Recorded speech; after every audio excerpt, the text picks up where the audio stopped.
Salam dostlar, bu videoda Xiaomi Poco C85 telefonu incələyirik və dizaynla başlayaq. Dostlar, telefon hal-hazırda da 300 manat civarında əl çatımlı telefonlar arasında yer alır. Amma həqiqətən də öz qiymətinə görə çox yaxşı bir telefondur. Общем, bu videoda çox yerdə eşitmədiyiniz məlumatları da eşidərsiniz. Aşağı çərçivənin biz qalın olduğunu görürük və təbii ki telefonun arxa hissəsi tərtəmiz plastikdir, çərçivəsi də plastikdir. Görmüş olduğunuz kimi rəng seçimlərindən gəlir və böyrünün üst tərəfində necə deyək, sim yuvaları mövcuddur və telefonun 272.913 Antutu xalı mövcuddur.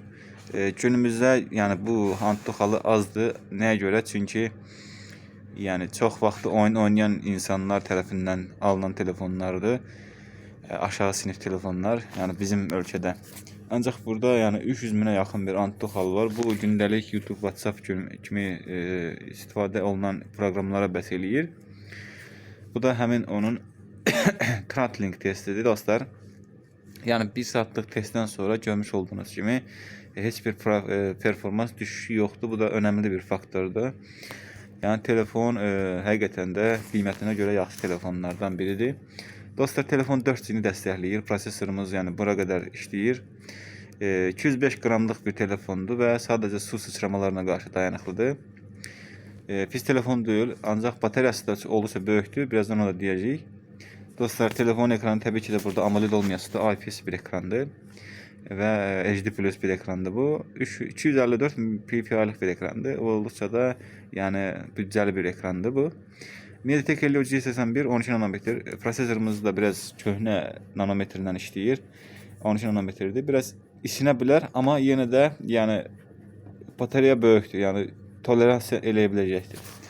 Mali G52 ekran kartı var. Bu da PUBG Mobile'da biraz donmalara səbəb ola bilər. Dediyim kimi bu telefon oyun telefonu deyil. Prosesorumuz da o qədər güclü prosesorlardan deyildi və daxili yaddaşımız da o qədər sürətli deyil. Kameramız 50 megapikseldir dostlar. Geniş bucaqlı kamerası var. 1080p 30 fps çəkir. Ön kamerası da 8 megapikseldir dostlar. HDR video çəkir. Kamera cəhətdən də ideal olmadığına görə bateriyası biraz böyükdür dostlar və bateriya 6000 mAh-dır. Normal istifadədə 2 gün rahatlıqla götürər. Orta sinif telefondur, biraz aşağı sinif telefon olduğuna görə həm də cibə uyğundur. 330 manat civarındadır hal-hazırda, səhv eləmirəmsə. Telefon alınarmı? Təbii ki də alınar. Birini hədiyyə verəsinizsə, məsəl üçün, yeni telefon almaq istəyirsinizsə, tutaq ki, nöqtəli bir telefon işlədirdiniz, yeni bir sensor telefon almaq istəyirsinizsə, bu telefonu könül rahatlığıyla ala bilərsiniz. Bu qədər sadə bir şeydir. Antutusu da göz qabağındadır. Dostlar, bu videodan bu qədər. Özünüzə yaxşı baxın, sağ olun, salamat qalın. Videoya like ataraq da kanala abunə olmağı unutmayın.